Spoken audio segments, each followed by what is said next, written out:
ஹேண்டியஸ்ட் next week new பிரேமோ மயில காலில் விழுந்து ரொம்ப ஃபீல் பண்ணி அழுதுட்ருக்காங்க. நான் தப்பு பண்ணிட்டேன் மாமா, என்னை மன்னிச்சிருங்கன்றாங்க.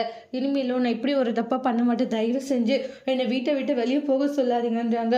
எனக்கு ரொம்ப கஷ்டமாக இருக்கும் அப்படின்ட்டு காலில் விழாத குறையா கெஞ்சி கதறி அழுதுகிட்டு இருக்காங்க. நீ பண்ணது எவ்வளோ பெரிய தப்பு தெரியுமாமான்றாங்க. எப்படிம்மா உன்னால் இப்படியெல்லாம் செய்ய முடிஞ்சதுன்றாங்க. இந்த அளவுக்கு பண்ணிட்டு எப்படி நீ பண்ணதை மட்டும் மன்னிக்க முடியும்னு சொல்லிடுவாங்க. எல்லாருமே மயிலை திட்டிடுவாங்க. இந்த விஷயத்த உடனே மீனாவுக்கு கால் பண்ணி ராஜி சொல்கிறாங்க. இது தெரிஞ்சுக்கிட்டு மீனாவும் செந்தில் வீட்டுக்கு வராங்க. அத்தை, ராஜி சொன்னதெல்லாம் கேட்டு எனக்கு ரொம்பவே அதிர்ச்சி ஆயிடுச்சுன்றாங்க.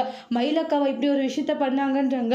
ஆமாம் சரவண மாமா, அவன் ரொம்ப உடஞ்சி போயிருக்காம்மா, அவனுக்கு என்ன ஆறுதல் சொல்றதுன்னு கூட தெரியலன்றாங்க. கூடவே இருந்த அந்த மயில் இப்படி ஒரு கேவலமான காரியத்தை பண்ணிட்டாமேனா நம்ம எல்லாருமே ஏமாத்திட்டான்றாங்க. நம்பிக்கை துரோகி இப்படி பண்ணிட்டாலுமே அப்படின்ட்டு ஃபீல் பண்ணிக்கிட்டு இருக்காங்க. அத்தை, அதெல்லாம் ஒன்றும் இல்லை, விடுங்க அத்தை, பார்த்துக்கலான்றாங்க. எப்படிமா பார்த்துக்கலாம், எல்லாமே முடிஞ்சு போயிடுச்சு, நீ எதுவும் மாற்ற முடியாது.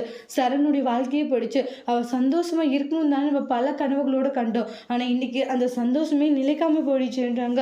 அவனோட சந்தோஷத்தோடு இப்படி விளையாடிட்டு இருந்திருக்காளே அப்படின்ட்டு எல்லாத்தையுமே யோசிச்சு யோசிச்சு ஃபீல் பண்ணி அழுதுட்டு இருக்காங்க.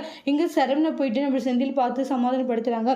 சரவணன் செந்தில கட்டி பிடிச்சிட்டு எல்லாம் முடிஞ்சு போயிடுச்சுடா அப்படின்ட்டு ஃபீல் பண்ணி அழுதுட்டு இருக்காங்க. அதோட இந்த பிரேமும் முடிச்சிருக்காங்க. தேங்க்யூ.